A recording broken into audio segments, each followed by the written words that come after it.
l'arte è un bambino che gioca, conoscere il mondo, essere curiosi ed è la nostra unica possibilità per rimanere umani, per non diventare degli automi.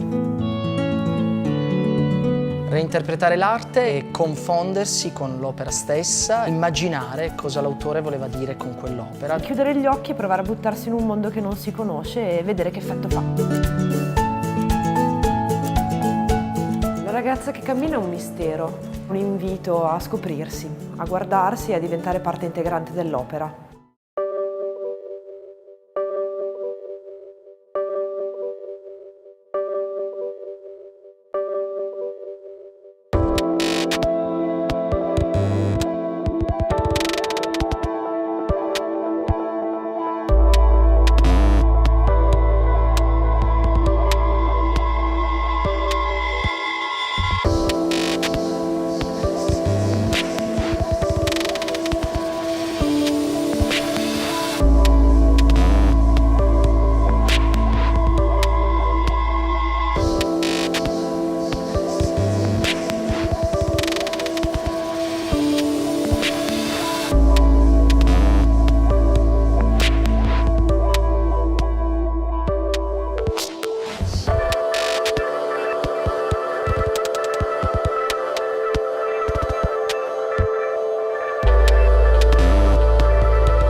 Questa è la nostra reinterpretazione per Curator for a Day.